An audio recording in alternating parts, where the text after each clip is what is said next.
السلام علیکم دوستو، تاریخ کے اوراق پلٹیں تو دہلی کا شہر ایک ایسی کتاب کی طرح ہے جس کا ہر صفحہ ایک نئی کہانی سناتا ہے۔ لیکن اس شہر کی تاریخ میں کچھ کردار ایسے ہیں جن کے ذکر کے بغیر یہ کتاب ادھوری ہے۔ آج ہم ایک ایسے ہی کردار کا ذکر کرنے جا رہے ہیں، سلطان الاولیاء حضرت نظام الدین اولیاء کے بارے میں۔ یہ اس دور کی بات ہے جب دہلی کے ہر گلی ہر محلے میں حضرت نظام الدین اولیاء کے نام کی گونج سنائی دیتی تھی۔ آپ کی درگاہ صرف ایک جگہ نہیں تھی، بلکہ ایک ایسا سمندر تھا جہاں ہر مذہب، ہر طبقے کے لوگ آتے اور روحانی سکون حاصل کرتے تھے۔ لوگ کہتے تھے کہ اس درگاہ سے کوئی خالی ہاتھ نہیں جاتا، بس دل میں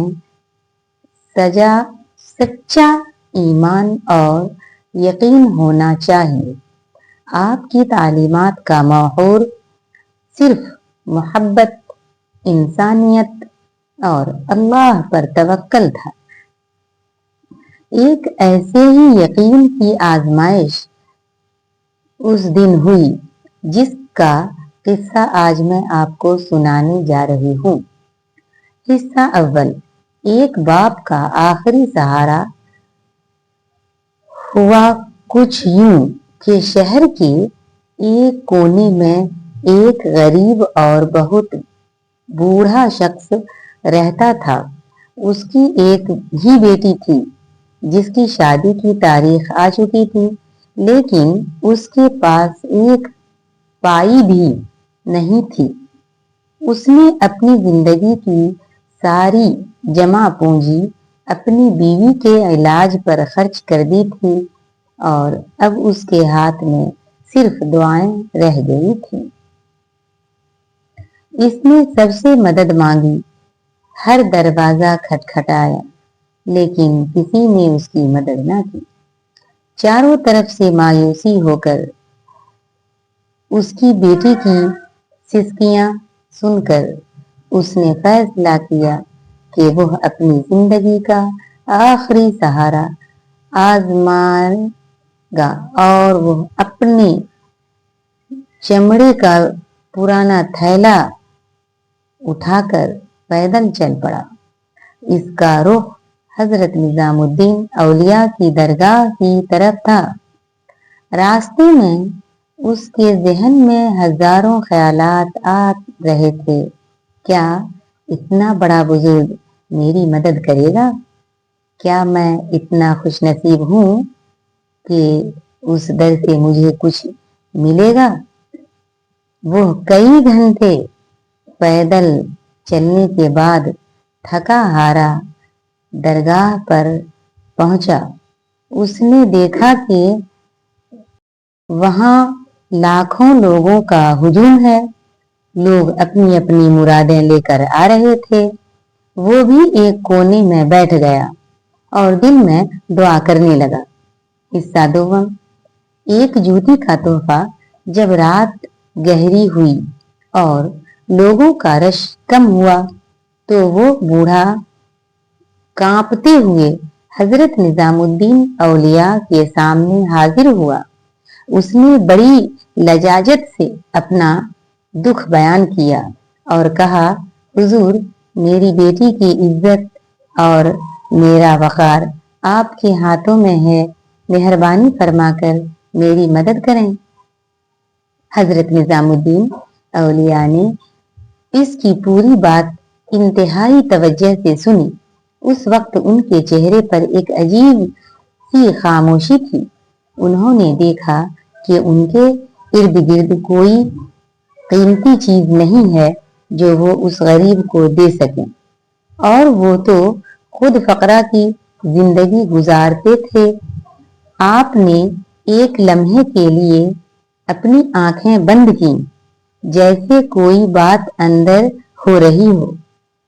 फिर उन्होंने अपने कदमों में रखी हुई जूती को अपने हाथ में लिया और उस गरीब की तरफ बढ़ाते हुए कहा, मेरे दोस्त, इस वक्त मेरे पास यही है, इसे ले जाओ और मेरे रब पर तवक्कल रखो। यह जूती तुम्हारे परेशानियों को हल कर देगी। वो बूढ़ा आदमी अपनी आंखों पर यकीन न कर सका।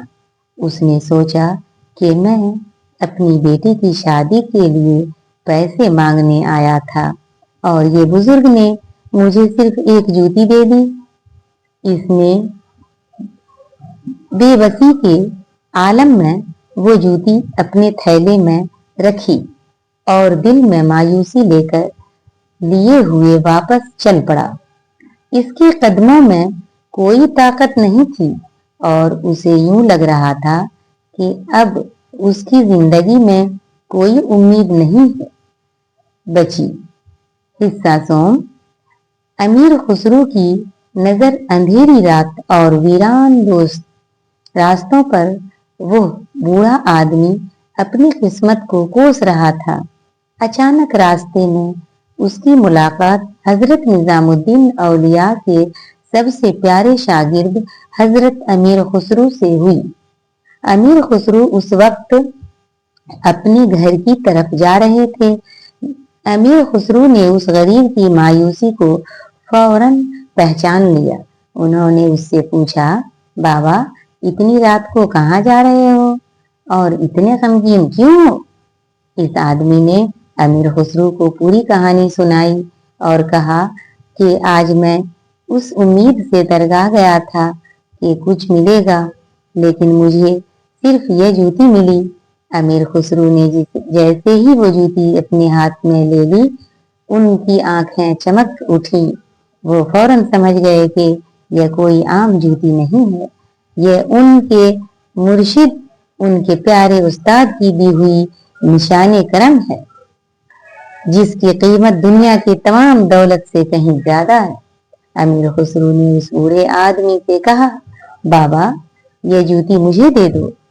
इस जूती के बदले तुम जो भी मांगोगे मैं तुम्हें दूंगा।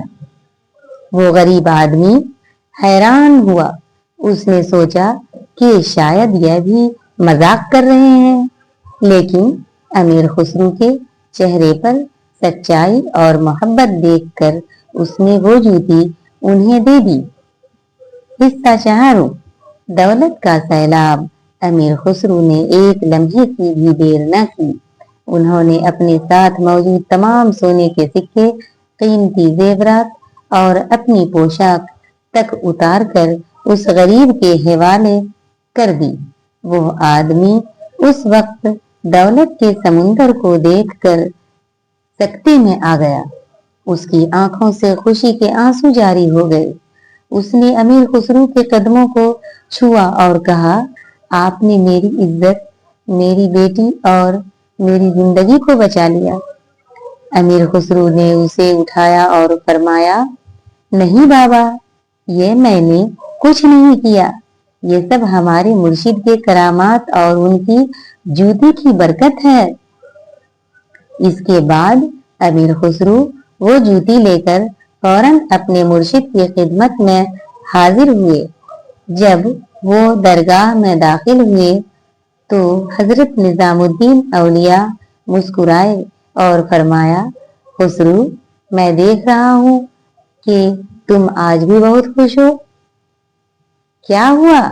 तुम्हें दुनिया की सबसे कीमती चीज मिल गई?